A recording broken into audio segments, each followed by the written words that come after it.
ছাত্ৰ-ছাত্ৰীসকল আমি আলোচনা কৰিম অনুশীলনী 3.3 প্ৰতিস্থাপন পদ্ধতি। আমি প্ৰথমতে এক নম্বৰটো লৈছোঁ, এইটো সমাধানৰ জৰিয়তে আমি প্ৰতিস্থাপন পদ্ধতি শিকিম।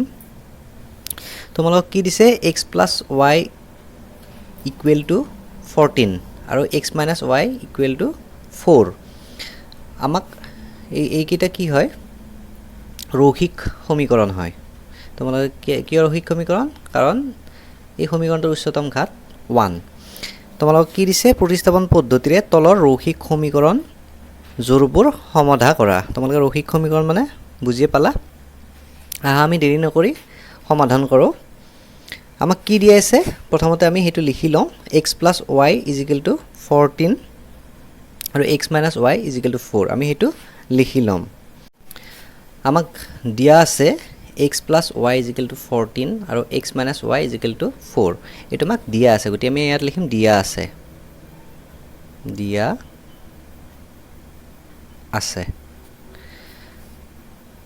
এতিয়া আমি এইটোক 1 নম্বৰ দিম, এইটো সমীকৰণৰ নাম্বাৰিং কৰিম 1, এইটো সমীকৰণৰ নাম্বাৰিং কৰিম 2। এনেকৈ আমি নাম্বাৰিং কৰি দিলোঁ। এতিয়া আমি যিকোনো এই দুটাৰ যিকোনো সমীকৰণ এটা ল'ম। আমি 2টোৱে লওঁ, যিহেতু আমাৰ এইটো মান সৰু, গতিকে আমি এইটোৱে লওঁ, বেছি ইজি হ'ব। এইটো ল'লেও কোনো কথা নাই, প্ৰথমটো ল'লেও কথা নাই। আমি ছেকেণ্ডটো লৈ লওঁ। সমীকৰণ 2ৰ পৰা আমি কি পাওঁ চাওঁ। সমীকৰণ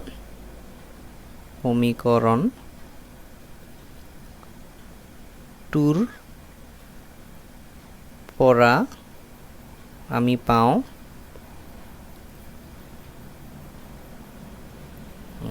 2টো লৈ লৈছোঁ, 1ও ল'ব পাৰোঁ, ল'লে কোনো কথা নাই। 2টো আমি প্ৰথমতে লিখি লওঁ। কি দিয়া আছে, x minus y is equal to 4 দিয়া আছে।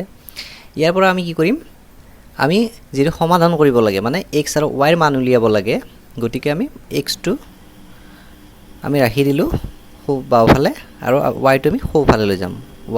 4 এইটো মাইনাছ আছে, এইফালে গ'লে প্লাছ হ'ব, প্লাছ y হ'ল। এইটোক আমি নাম্বাৰিং কৰি দিওঁ 3। তোমালোকে ইয়ালৈকে নিশ্চয় বুজি পাইছা। এতিয়া আমি কি কৰিম, এই x is equal to 4 plus y, অৰ্থাৎ xৰ মান কিমান পাই গ'লোঁ আমি, 4 plus y। এতিয়া আমি এই xৰ মানটো আমি 1 নম্বৰ বা 2 নম্বৰ সমীকৰণত বহাই দিওঁ। আমি 2 নম্বৰ সমীকৰণত বহাব নোৱাৰোঁ, আমি 1 নম্বৰ সমীকৰণত বহাম, যিহেতু আমাৰ 1 নম্বৰ সমীকৰণটো আমি ব্যৱহাৰ কৰা নাছিলোঁ।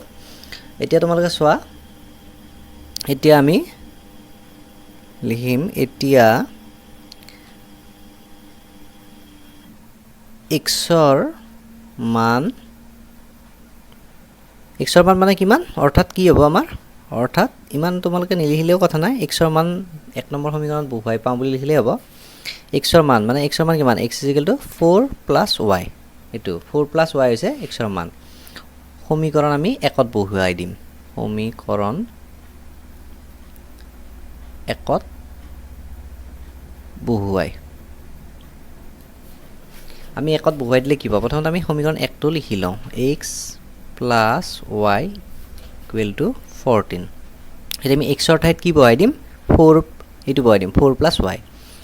আমি লিখিম xৰ ঠাইত কি লিখিম, 4 plus y, আৰু এইফালে কি থাকিলে আমাৰ plus y is equal to 14। এতিয়া আমি ইয়াত 4টো আমি কি কৰিম, সোঁফালে লৈ যাম। তো y plus y কিমান হ'ব, twice y হ'ল, আৰু আমি 14, এইটো প্লাছ আছে, এইফালে গ'লে মাইনাছ হ'ব, 4 হ'ব। এতিয়া আমাক লাগে y ৰ মান, 2 নালাগে, গতিকে আমি 2 সোঁফালে লৈ যাম। এতিয়া y ইকুৱেল টু 2, এইফালে ইয়াত পূৰণ হৈছে, এইফালে গ'লে কি হৈ যাব, হৰণ হৈ যাব, আৰু 14ৰ পৰা 4 গ'লে কিমান হ'ব, 10। তো 2ৰে কটাকাটি যাব, 2 5 গুণ 10, গতিকে y ৰ মান কিমান পালোঁ আমি, y ৰ মান পালোঁ আমি 5। এতিয়া আমি এই y ৰ মান 5 যদি আমি 3 নম্বৰ সমীকৰণত বহাই দিওঁ, y ঠাইত বহাই দিওঁ, তেনেহ'লে আমি কিমান xৰ মানো পাই যাম। এতিয়া আমি গতিকে কি কৰিম, y is equal to 5। সমীকৰণ কিমানত বহুৱাম 3ত বহুৱাম 3ত বহুৱাই পাওঁ আমি সমীকৰণ 3টো লিখি লৈছোঁ x = 4 + y x = 4 + y এতিয়া আমি x ৰ মান লাগে আমাক y ৰ মান আমি যেটো পাই গলো x = কিমান হ'ব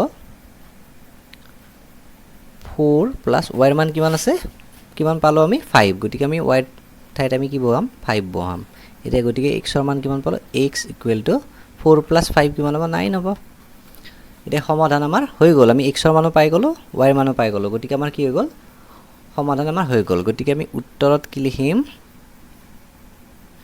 উত্তৰত আমাৰ কি হ'ব সমাধান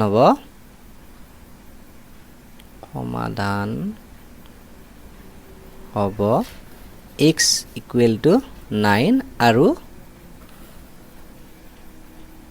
y = 5 এইখিনি এনেকৈ আমি এইটো নিয়মত যেতিয়া আমি কৰিম এইটোক ক'ব প্ৰতিস্থাপন পদ্ধতি আমি এইটো প্ৰতিস্থাপন পদ্ধতিৰ জৰিয়তে আমি কৰিলোঁ আমি আন নিয়মো পাম আমি সেইবিলাক পিছৰ ভিডিঅ'ত আলোচনা কৰিম তোমালোকে এনেকৈ কৰিলে প্ৰতিস্থাপন পদ্ধতিত সমাধান কৰা হ'ব ধন্যবাদ